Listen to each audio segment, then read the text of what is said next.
Aron na lang tayo gamay nga perspective atong tanawon kini happy birthday ay mapa rin. Atong tanawon kini mapa nga pwede ma-zoom na. Zoom siya gamay. Ayan. So kini nga mapa is mao ni ang journey sa time ni Abraham. And so kanang orange is actually duha ka orange na diya, which is ang ruta ni Lot. Yeah, next is ang ruta sa three men who went to Sodom and Gomorrah. And so last time atong naibawaan Sodom was destroyed. So approximately na address sa baba ang Sodom. So sila gikan gyud dito sa taas. Yan ang tree, no? Yan ibaba siya, piting layo. So naginahinay siya gyud paduol sa Sodom and Gomorrah. So muna yung idea niya. Yeah, si Abraham, when Sodom was destroyed, Abraham was here. So si Lot, nidagan siya, gikan sa Sodom, padulong diri. Instead na mubalik siya diri. So na siya diri. No? So Abraham never knew kung nakatakas ba si Lot or giluwas ba sa Ginoo. Pero the Bible guaranteed, wala nagiingnan sa Ginoo si Abraham na iyang giluwas si Lot. Pero ang gingon lang sa chapter 19 is that God remembered Abraham. Muna gingon niya. Pasabot niya to is that God saved Lot, which is considered to be one of the righteous, meaning higayon. And so, ang chapter 20, nagahisgot may tungod sa ruta ni Abraham karon, and he went to Gerar. Ayaw na tanawan ng Hagar diya kaysa sunod na nato. Muna yung ruta po ni Hagar when he was in chapter 21. When he was, chapter 21, when he was exiled gikan sa iyang amo nga si Sarah. Okay. Pero right now, muna siya ang idea diya. So ang gingon sa chapter 20, Abraham dwell between Negeb and Shur. Kunya approximately mo ng question mark ang Gerar kay dili sure ang mga scholars kung dili ba yun located, situated. Pero butan na lang nato nga naa diha. And so in other words, makita nato nga sa beginning part of chapter 20 si Abraham is actually wala siya sa lugar na po nga kung asa sa gitawag sa Ginoo. So sa lahat ng pagkasulti, ang chapter 20 is a direct reflection of Genesis chapter 12. Okay, Genesis, remember mo sa Genesis chapter 12? First time gitawag siya sa Ginoo to Canaan, pero he went down to Egypt. And then what happened is that sa Egypt, of course, he compromised, he lied, and then iyang gitudluan ng asawa to lie. She is my sister, si Sarah, ikuha sa Pharaoh. And so, chapter 20 is exactly the same scenario sa kinabuhi ni Abraham. Only the difference is that this happened 25 years after Genesis chapter 12. So, morning na itabo diri.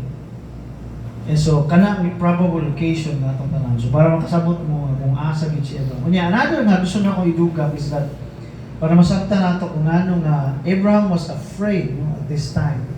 Kaya nga naman, kaning banda diri nga green part, no? Pansin niyo yung green part. Hanto dito sa coastal plain, kana nga area is called, sa time ni David, is a Palestine area. So dili gyud na lugar nga kung asa gusto sa Ginoo i-assign si Abraham. Unya sa chapter, sa verse 1, no record, no explanation kung ano naabot siya sa Gerar. Okay? Pero ako lang ng speculation kasi si Abraham, this is my own personal interpretation. Dili ni siya valid yun in a sense per se. Kung ano na correct interpretation. But this is my analysis. Ngano naa si Abraham sa Gerar? Ano na idea diya? Ano na pangutana diya? My personal analysis maybe is that because during sa time ni baka nag-famine na po niya si Abraham, na siya dagang flock, na siya dagang sheep, na siya cattle, so na siya livestock with him. Unya, akong gitanaw ang Gerar during sa time ni Abraham, is that dako kayo ang possibility nga Gerar is the only fertile land ana nga instance. And so dili dako ang posibilidad nga Abraham went to Gerar from Hebron. It is because he wants to feed ang iyang livestock. Niya, ang second analysis is that Abraham never settled to a house. He is always on a journey. So naa siya sa tent. Niya, God never commanded him to live in tents, to live in a house, but to live in tents. And then God would want him to gitawag nato nga isurvey ang lugar. Gani sa chapter 15. Gingon sa Ginoo dito, tanawa ang lugar kung asa kutob makita sa imong mata at tua. So the only happened is that si Abraham nitipas siya padulong dito sa Gerar. Nya Gerar is most likely closer to Egypt. Okay? So mo na idea diya. Kay kaning Hebron, hillside ni siya, taas ni siya nga lugar. Mao gani sa chapter 19 ingon dito ang passage nga Abraham saw down Sodom nga nasunog. Ug pasabot taas gyud ang Hebron. Ya dagat maning lake maning sa baba. So taas mo wala kaayo probably nga mga sakbot nga ma-feed si Abraham sa mga animals. And so those are two possible analysis kung anong naabot si Abraham diyan.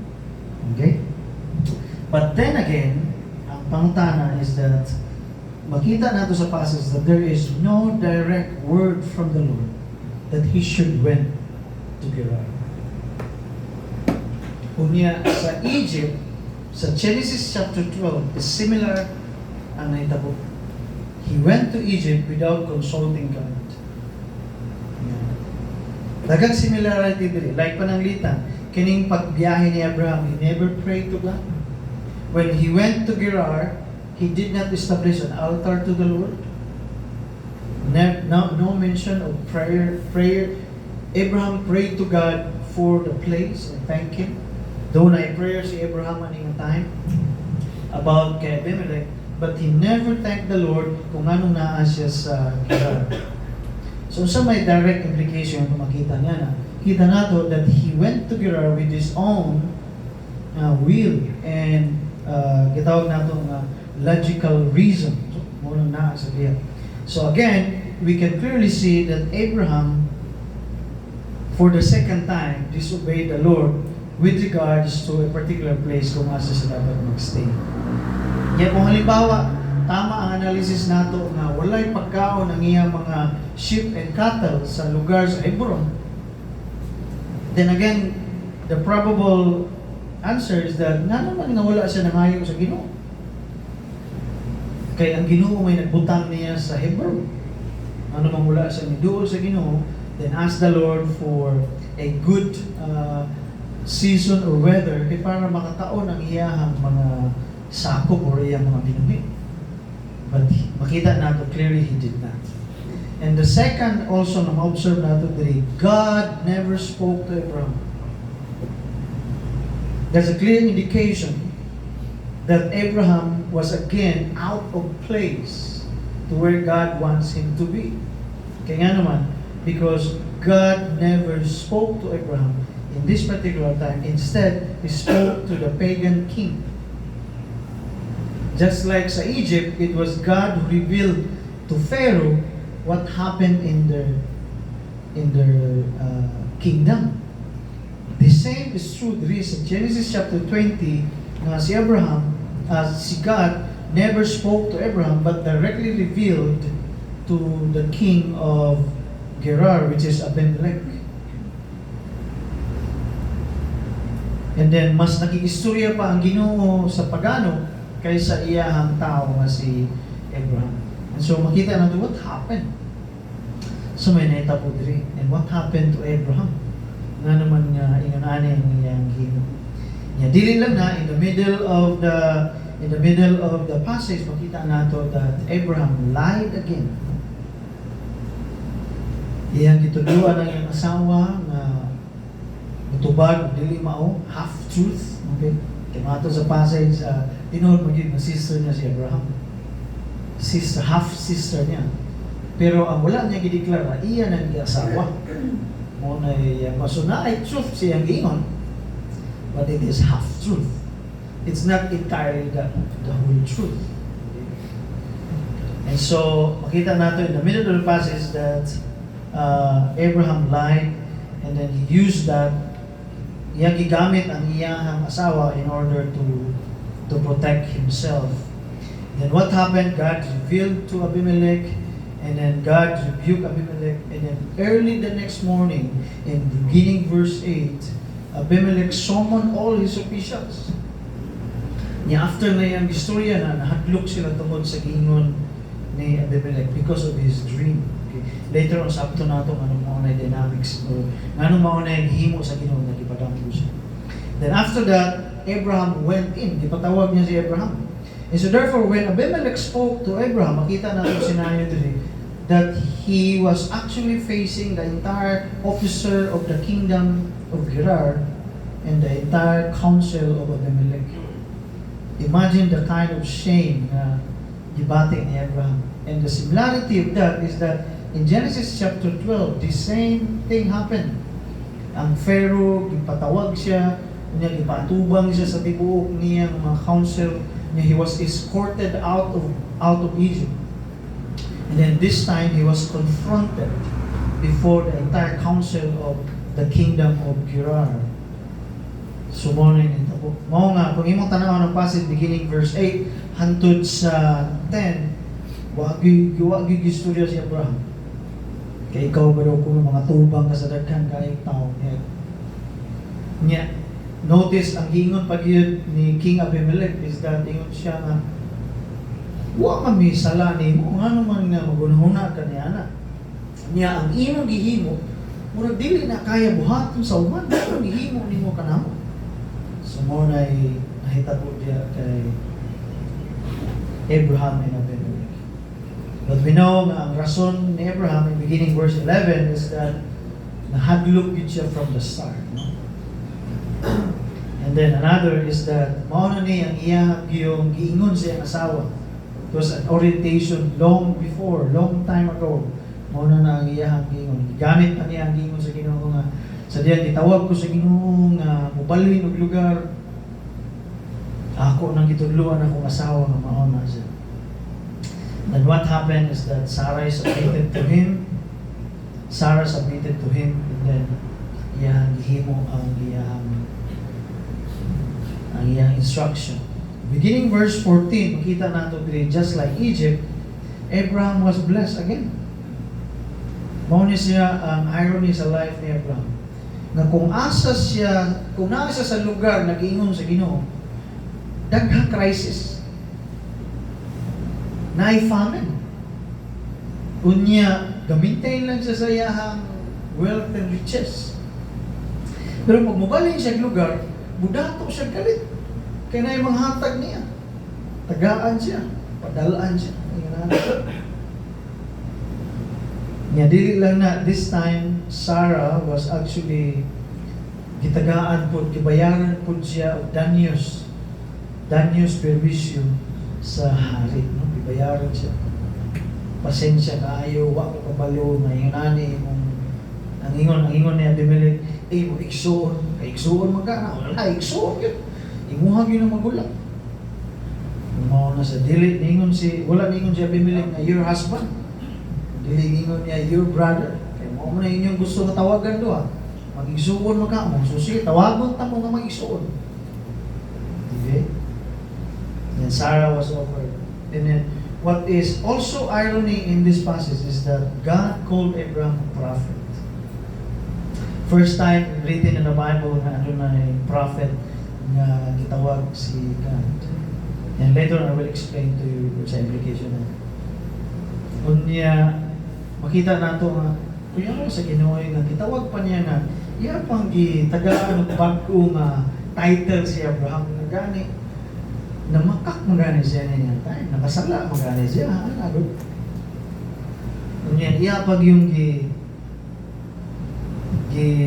tagaan o privilege si Abraham nga kung mag-ampo siya, iyang tumakod, no? Kuyawan niya diri, gitawag niya ng prophet si Abraham, niya pag-pray ni Abraham, bisan I don't know kung si Abraham mga sa pasaylo sa Ginoo una niya ni. I don't know kung si God ang nag-ingon sa iya pray for Abimelech. Or maybe Abimelech asked, no, kay si Abimelech man ang nakabalo sa Revelation. Si Abimelech man ang kabalo nga God told him that he will pray for you. So maybe Abimelech asked, pray for me, Abraham. Di ba awkward kaya na nga situation nga kana bang kaya ba nimo iampo ang tao maimong nagkasad-an? Nga mingon ka nga pag-pray ta ka. Nga di kung ikaw ka si Abimelech di ba ka mingon nga sa tawhanan ni dunggon ka ni pag-pray ka na ako niya pag-ur ka na makap. So naa gyud si Abraham sa awkward situation in nga time. But nonetheless, makita natin sa passage, God answered his prayer. Amazing God. And so therefore, it reveals to us something deep about God. So now na itanaw na ito karon. And so let's go back. Tanaw na ito ang passage number 1. Makita natin diri nga naman nga mo ni ako pangutan ano gisulat sa Ginoo. Nay isa ka preacher nga nangingon siya na kung naay events sa Bible na kung siya ang Ginoo, di niya ipasulat. Ngayon siya, Genesis chapter 20. Kung tagaan siya katungod sa Ginoo, nga i-reason ang Genesis chapter 20, He will do it. Pero makita nato when the Bible is an honest book that even God wanted this passage to be written in detail. Kanya makita nato diri nga it was God revelation yun sa writer. Kaya nga naman, si Moses man nagsulat na yun, pero si Moses wala pa siya nabuhi nining panahon na. Kanya makita po natin diri that entirely sa passage, highlight kaayo ang conversation or words from the Lord through a dream of Abimelech. Kinsa may nag-ingon kay Moses? Nag-istorya ba si Moses o si Abimelech kung siya giingon niya kay Abimelech? Wala. Because Abimelech was long gone before Moses existed. So in other words, during the time of Moses, when he wrote this down, it is clearly that it was a direct revelation from God to Moses. Kining mga detalye, makita yun. And so therefore, in essence, it was God who actually desired na kining passage, event in His people, masulat yun. Pero, man, isulat man ni nga ulaw ni kayang himo dali. Sa tanaw na to ang gravity na ini. Kung makita na to, this is 1 year, almost 1 year na ang saad sa Ginoo. Di ba ninyo sa Ginoo, taga-anak through Sarai.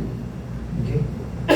So what happened is that almost, siguro probably yun ang mga scholars, nasa mga 8 months to 9 months na ni Kapin bago maabot ang promise ni God of Isaac kay Abraham. And so, kung sa may naitabo niya Abraham, possible na tungod sa iyang kahadlok, tungod sa iyang kabalaka, tungod sa iyang pagtanaw sa iyang pamilya na wala na famine ang ilahang lugar, so kinahanglan mubalhin siya. He is most likely jeopardizing the plan of God. Kaya na naman, unsa na lang kung naay nahitabo kay Zara between Abimelech. Kaya gidala man si Sarah sa kingdom ni Abimelech. Kunya ningon gud si God na next year mubalik ko. Akong tumano naman gisaad din.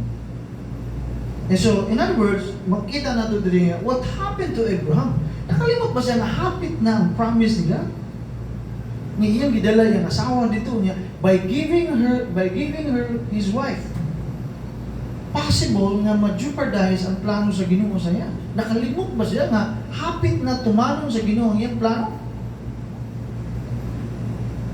Kaya ang 21 it says na by the next time around, pila lang kabulan niabot ang Ginoo nakikistorya kay Sarah. Muna implications sa chapter 21, pero sunod na nato matanaw. So nakuha ninyo. So that is why to God this is something serious in the condition of Abraham. Why he went down together and then compromised his wife by allowing him to be part of the harem of King Abimelech. Kung makita natin din ng may nalanggani in God's sovereign will, iyahag yung proteksyonan si Sarai from Abimelech. Nga, di lang si Sarah yung giproteksyonan, it was also Abimelech. Pero kung tanaw na to in the other perspective, what happened to Abraham? So, someday, nakalimot siya sa Ginoo. Nga nawa na lang yun siya nagulat o pilang kabulan. O nga wala siya nangayo sa Ginoo pagkaon niya. If there is famine, if there is crisis in the land, nga wala siya nagduol sa Ginoo.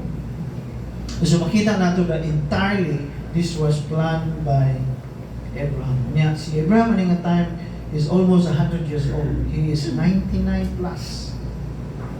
Meaning panahon. And so siya makita nato diri. Makita nato diri nga after 25 years nag-resurrect yun ang weakness niya.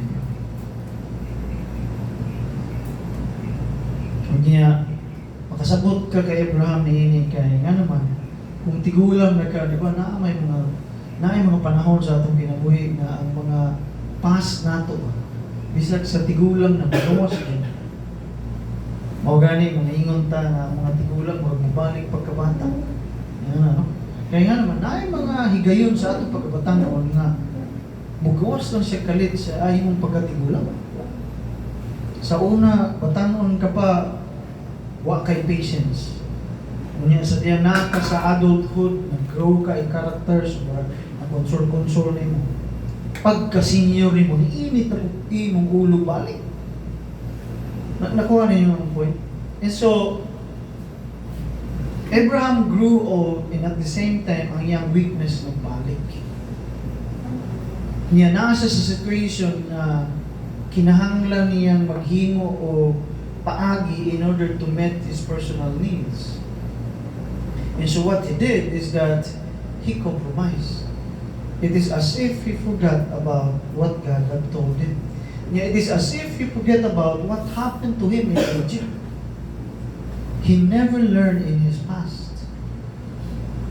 Tingnan na naitabo din kay Abraham. He do something by himself without consulting God, and he lied, and he dwelled in that lie, and then at the same time he compromised. So din nato makita na that's not guarantee. Bisan pag ang tao manuol sa Ginoo, naagi ginatawag naton na life, we always deal with our weakness. So pangutana kano sa mahuman ang atong weakness? When you die, you will be free from Satan's attack kung mamatay na gyud ang tao. Diya na matapos ang imuhang dealing with sin if you die. But until you exist in it, even until you live, magpadayon, magpabilin yun that we will always encounter weaknesses in us.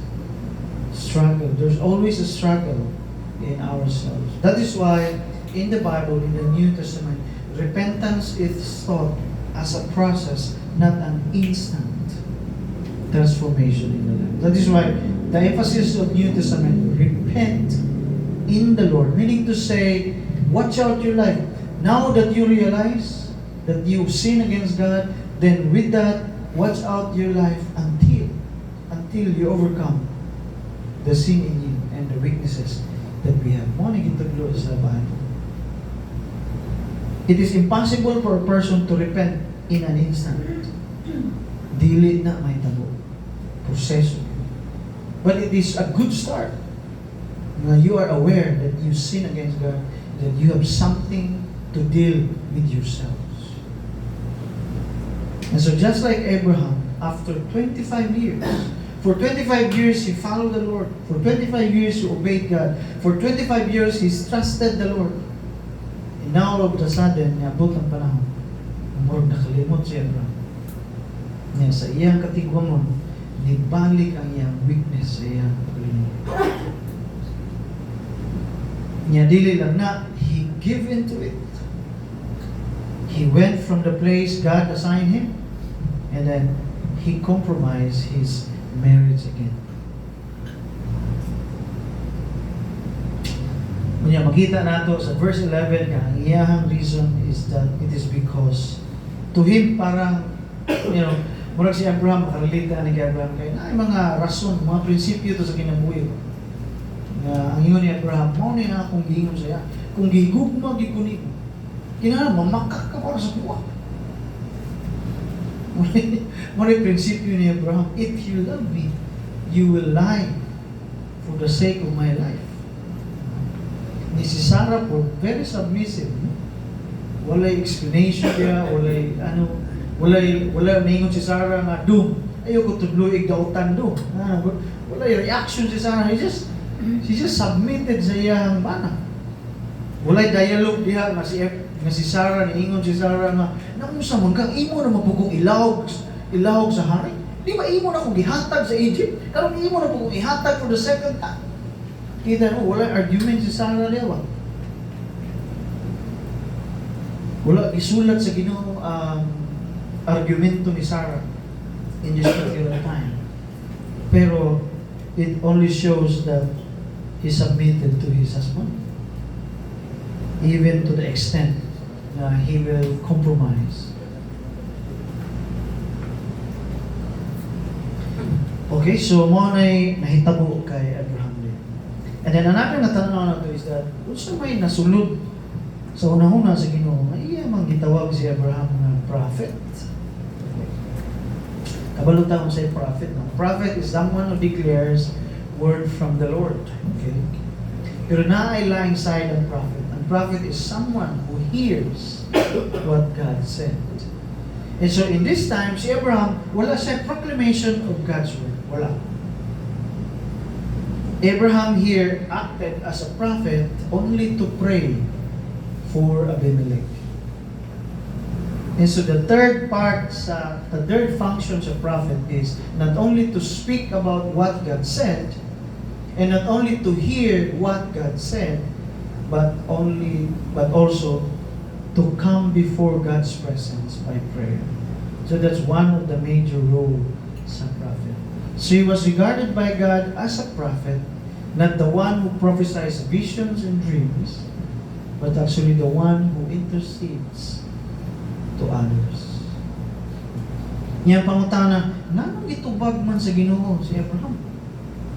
Naklaro man nga nakasala siya diri. That brings us to the second character in this story, which is God in a highlight. Kaya nga naman, kini nga passage not reveals about Abraham's weakness, but reveals about God's faithfulness and consistency in His promise to Abraham. But pasabot, ipakita din nga passage na regardless of unsay buhaton ni Abraham, dili mausab ang iyang direction para kay Abraham. Wala ginaingon diri nga iyang gitolerate si Abraham, dili na mao. In fact, ipakaulawan niya si Abraham diri nga time. He exposes Abraham's weakness. Paano naghimo sa Ginoo? By Abimelech confronting Abraham. Dili lalim na. Pero ipakita sa Ginoo diri that he is not tolerating Abraham, but he is actually faithful to his promise to Abraham. And so, gihayaan niya si Abraham to decide, but at the same time, wala na usab ang Ginoo by dealing with him. God remains faithful in His promise. Paano gihimo sa Ginoo? By protecting His wife. Nganong kinahanglan buhaton na sa Ginoo? Because the time of His second revelation to Sarah was about to come. Nga ikaduha, dili niya gustong mahilabtan si Sarah. Kay gusto sa Ginoo nga si Abraham yun maghikan ang kaliwat ni Sarah. Sumunay kasing protection ni pagkita sa Ginoo niya. Pwede man dili ma-intervene si God niya. Pero kinahanglan niya ma-intervene. Why? Because He has chosen Abraham regardless of his weakness. So you see, this passage is not about Abraham's weakness, but it is actually God's greatness and faithfulness, sovereignty over His chosen one. Yunana ka maayo ang Ginoo to the point that He granted favor even to Abraham. Kanya ang pangutanay ko lang, nganong iyang gitubag ang prayer? Because just like His promise, kung balikan mo ang promise sa Ginoo kay Abraham, He promised that whoever Abraham bless, Sa gingon niya, I will bless. And Abraham blessed Abimelech by praying for him. And so that is why God honors his prayer. Nga diyan mo makita na God honors his prayer not because usahay ang atong comparison sa Ginoo maingon ta. Di siguro tumagon sa Ginoo kapag ampo karon kinakasala ko sa Ginoo. So di siya kumo-pray karon ha. Guys, kamo lang sa mag-pray kay sa kay. Di akong heart dili okay. Di ba ana atong mga sorry kaayo dili ko okay karon so please maminaw lang ko di ko mag-pray kay I'm down, I'm frustrated na ako. Na ako'y personal na ako'y private concern before the Lord, no, natin mga ng mga language. So, pwede ba, kapas lang sa karon? Siya kasi mag-pray. Natin nga ng mga struggle. Kasi sometimes we think, we level God nga para sa tuwa. Buwa kay right, makikistorya na ako kung nakasala ka. Ingana itong tanaw sa Ginoo. So, ay ganaw na ta nga ulaw makikistorya sa Ginoo karon kay di maayo nga kung himo kaganina o kagahapon. So, I'm sure di ko paminahon sa Ginoo. We always think that way. So, sa mga itong ginahimo, we bring God to our level of assessment, to our level of thinking. Pero makita natin that that's not how God operates in words. He operates not on the basis of what you have done, but He operates always on the basis of what He has said He will do to you. And He said to Abraham, whoever you bless, I will bless. And so that is why God answered his prayer despite his clear weakness, despite his failure for the second time in his life. Because God is faithful in what He said He will do to Abraham. He will bless whom He will bless. Yeah, He will curse whom He will curse.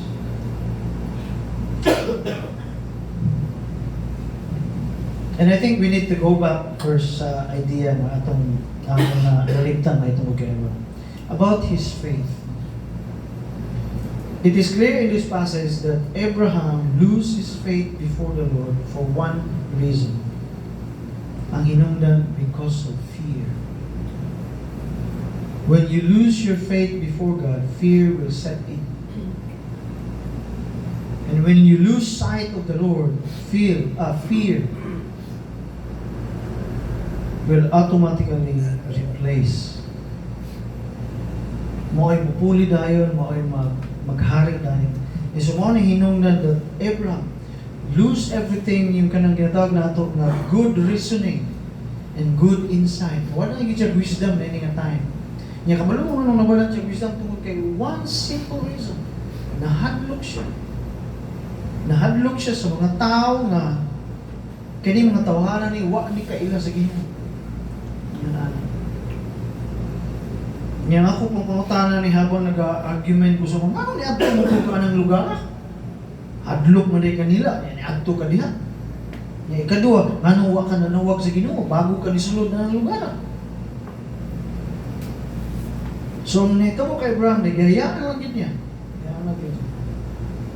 So makita nato that fear fades and then fear replaced sa nabuhay ni Abraham. So that is why he is in this particular situation. So yung anak dako impact ang kahadlok. Sometimes ang atong interpretation sa kahadlok is kabalaka. It's not kabalaka. It's actually fear. Kasi sa time ni Abraham he was really thinking about his life. Kanya makita sa nato nga ang weakness ni Abraham dili lang ang iyang dili lang iyang lying attitude. Kundi makita sa nato yung weakness niya. He was afraid for his life. Even though niya makita nato nga kailan naman siya sa Ginoo. Abraham knew God. For 25 years he walked and obeyed before the Lord. Yet it seems nga sa ning panahonan it seems na wala siya kayo sa Ginoo. And so I think we can all relate to this.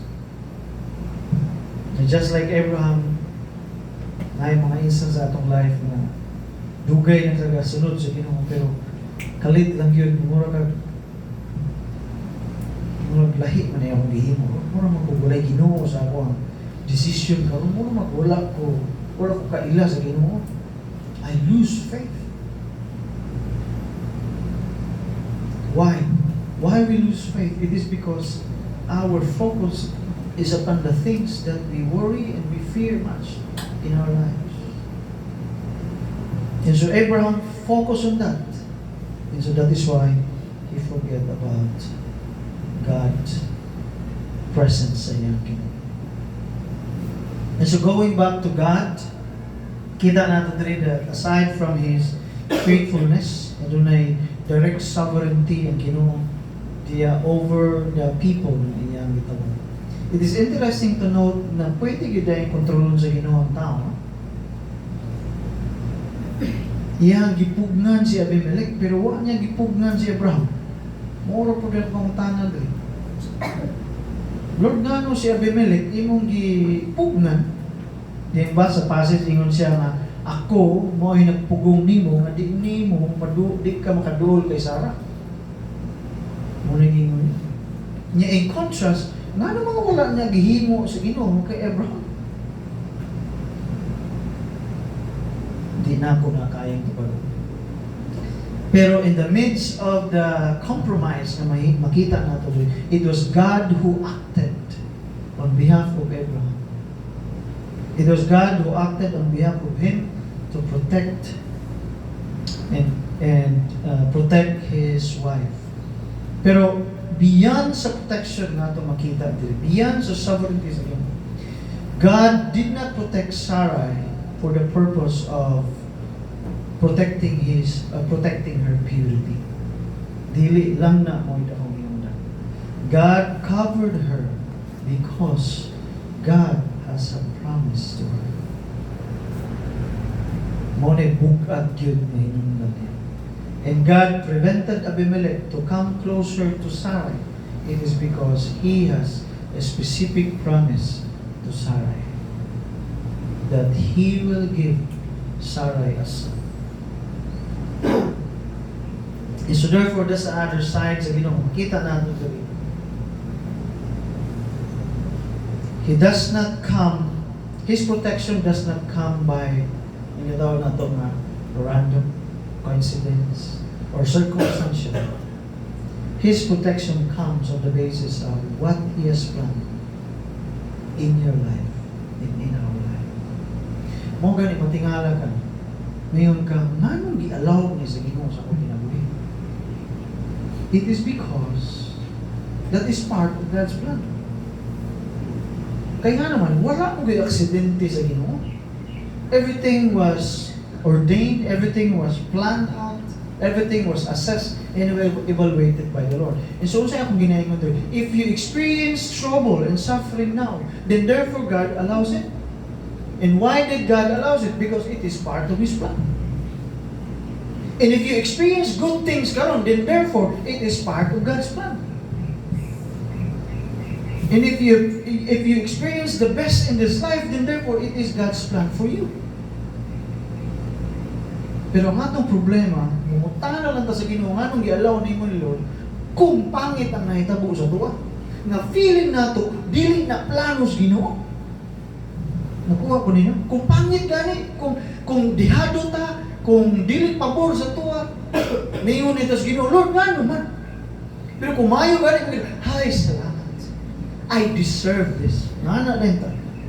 Pero kung di mayo ngayon, Lord, nga naman. We have the tendency to categorize God's plan in our life. Kung good, God's plan. Kung bad, I think, dili na planos Ginoo.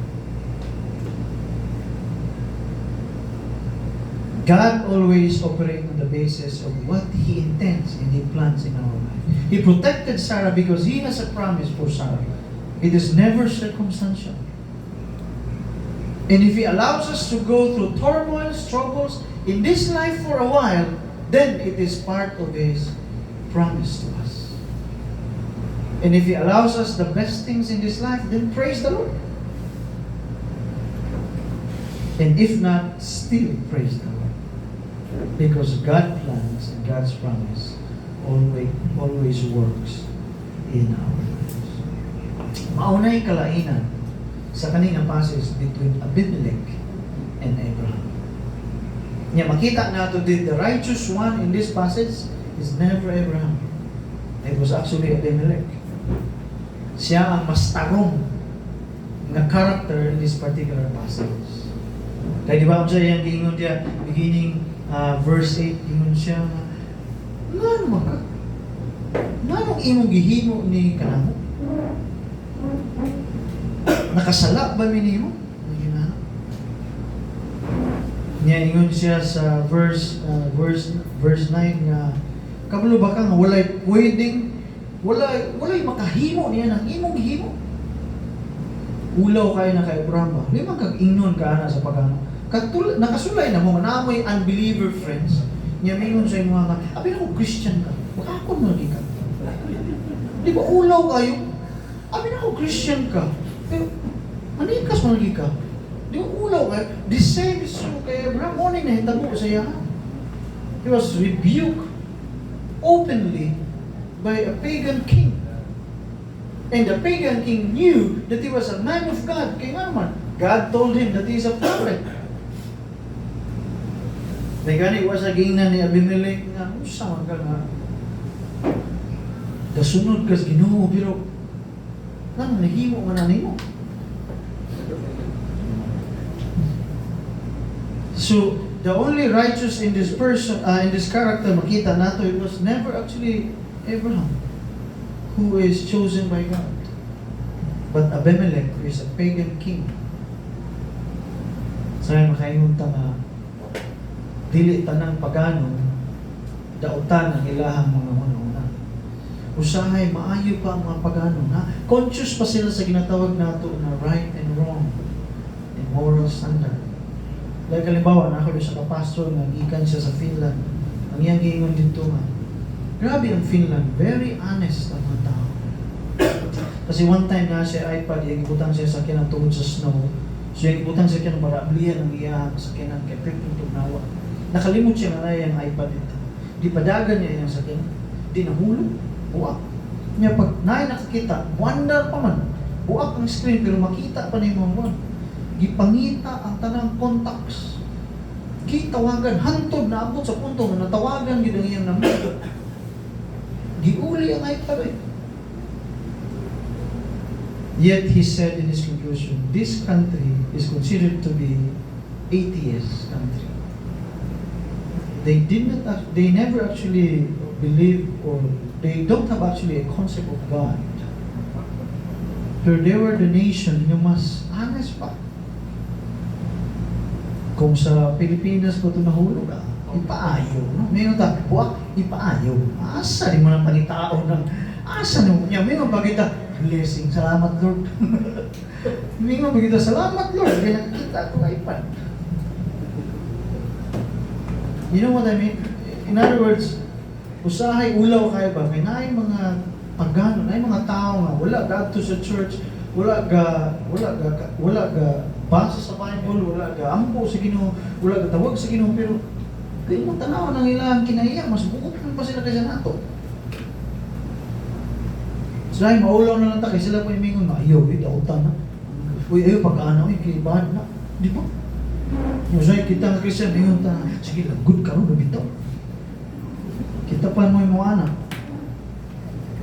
There's one time, namin diya sa USEP college days na mong sabi na, mga barkada ingon din siya sa buwan. Ingon din siya ako ang classmate na. Di ba, kauban mo muna ikaw ang simbahan? Di ko, nga naman day ba? Ano siya, bukoy lagi ito siya no? Ikaw, butan lagi.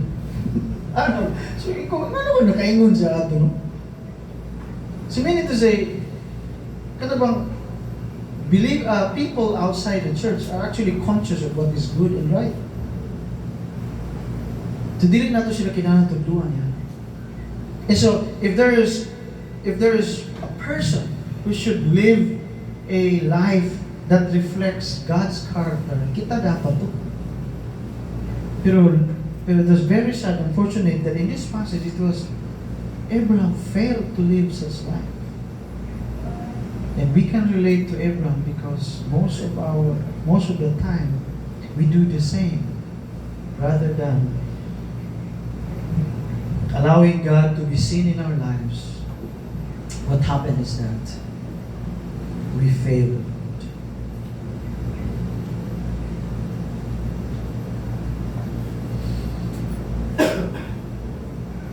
And so we learn from Abraham, and above all, we learn from the Word. And so, in closing, in reflection, makita natin today, don't let your past weakness confront you even to the point that you will compromise your faith before the Lord. That's first. Second is that don't let your fear replace your faith on God, because it will never help you.